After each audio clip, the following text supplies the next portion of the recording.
আসসালামু আলাইকুম বন্ধুগণ, আমি শখের কৃষক চ্যানেলের পক্ষ থেকে আপনাদের সকলকে জানাই স্বাগতম।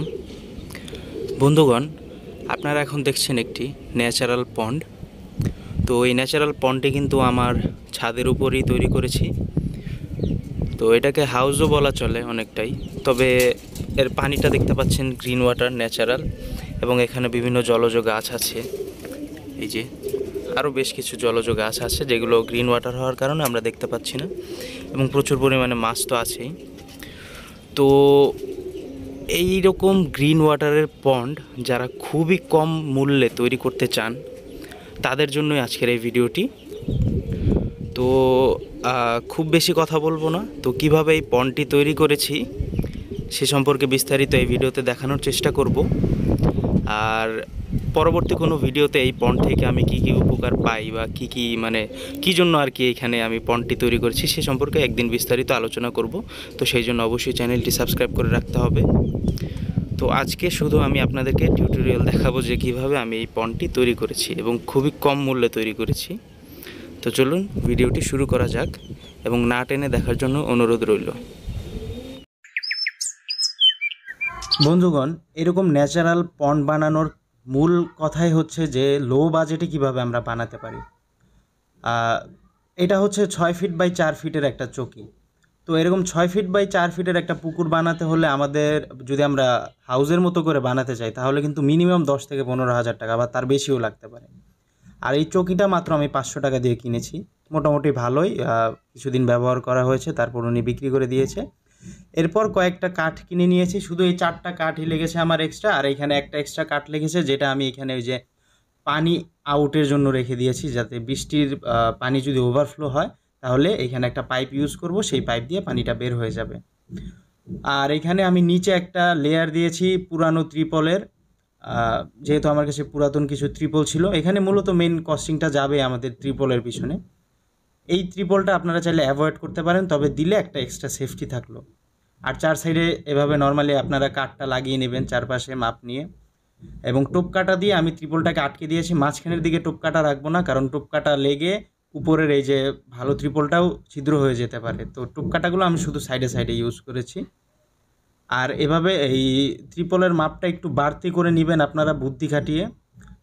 যদি বাড়তি করে না নেন, শুধু 6 ফিট বাই 4 ফিট নেন, তাহলে কিন্তু হবে না, তাহলে কিন্তু শুধু সমান হবে। তো পাশে পাশে হিসাব করে আপনাদের একটা মাপ ঝোঁক নিতে হবে। আপনারা যেই পরিমাণ চকি বা যেই সাইজের চকি নেবেন সেটার উপর নির্ভর করবে আর কি বিষয়টা।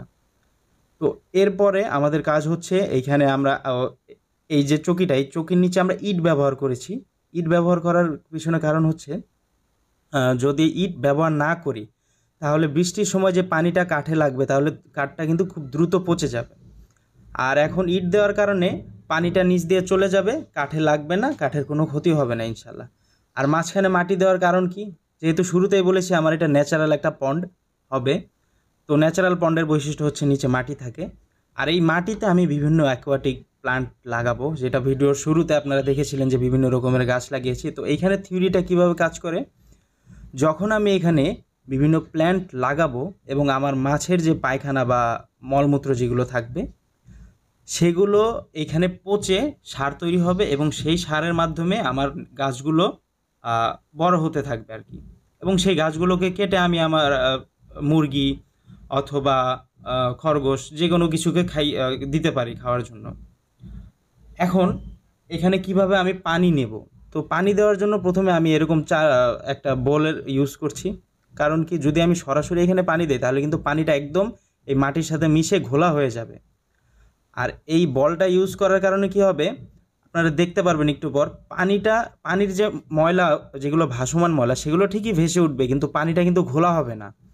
আপনারা দেখবেন যে এখানে যে মাটি ইউজ করি আমি নর্মালি, এই মাটিতে কিন্তু বিভিন্ন উপাদান থাকে, যেমন কাঠ থাকে, পাতা থাকে, এগুলো পচিয়ে আমি সার তৈরি করি। তো সেই পাতাগুলো হয়তো ভেসে উঠছে, কিন্তু দেখতে পাচ্ছেন পানিটা কিন্তু ঘোলা হয়নি।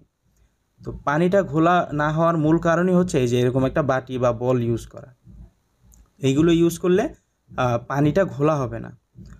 তো গাছপালার যে বিষয়টা আপনাদেরকে এক্সপ্লেন করছিলাম, আর এটা করার জন্য আমাকে কিন্তু প্রথম 1 থেকে 2 সপ্তাহ আমি কিন্তু কোনো মাছ এখানে ছাড়তে পারবো না। প্রথম 1 থেকে 2 সপ্তাহ কড়া রোদে এভাবে আমাকে পানিটা সহ রেখে দিতে হবে, কারণ এই পানির তাপে রোদের তাপে পানিতে বিভিন্ন জুওপ্ল্যাঙ্কটন, ফাইটোপ্ল্যাঙ্কটন উৎপাদন হবে ন্যাচারালি। সেগুলো কিন্তু মাছের খাদ্য হয়ে যাবে। আর 2 সপ্তাহের মতো রেখে দিলে এখানে কিন্তু ন্যাচারাল কিছু ব্যাকটেরিয়াও জন্মাবে, যে ব্যাকটেরিয়াগুলা মাছের যে পায়খানা বা মলমূত্র সেগুলোকে কিন্তু কম্পোস্টে রূপান্তর করতে পারবে।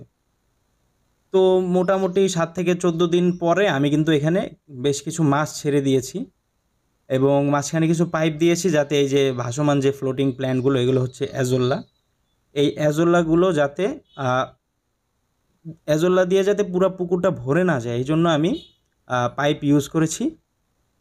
তো এই পাইপের মাঝখানে আমি মূলত খাবারগুলো দেই।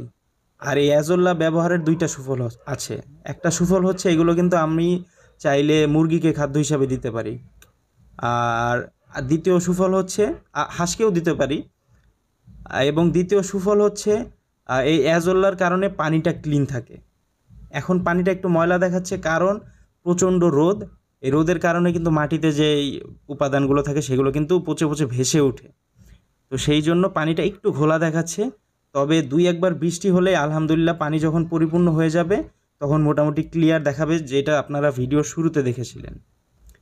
তো এইখানে মোটামুটি আপনারা যারা গাপ্পি, শুধু গাপ্পি না, এখানে কিন্তু আপনারা চাইলে বড় মাছের পোনাও আপনারা বড় মাছের যে পোনাগুলো আছে যেমন কই কার্প, এগুলোও কিন্তু আপনারা বড় করতে পারেন চাইলে। আর আপনাদের সুবিধা হলে আপনারা সেগুলো কিন্তু সেলও দিতে পারেন। আর দেখতে পাচ্ছেন আমি কিন্তু মশারি ইউজ করেছি। মশারি ইউজ করার কারণ হচ্ছে অতিরিক্ত রোদের তাপের কারণে কিন্তু পানিটা প্রচণ্ড গরম হয়ে যায়, আর মশারিটা ইউজ করলে পানিটা গরম কম হয়। রোদ অবশ্যই দরকার, তবে রোদ যখন বেশি হয়ে পানিটা গরম হয়ে যায় তখন কিন্তু মাছ প্রচুর পরিমাণে মারা যায়। আর এই যে অ্যাজোল্লা নিয়ে যে ব্যাপারটা বলেছিলাম, এই হচ্ছে সেই ব্যাপারটি। তো আশা করি ভিডিওটি ভালো লেগেছে। চ্যানেলটি সাবস্ক্রাইব করতে ভুলবেন না। আসসালামু আলাইকুম।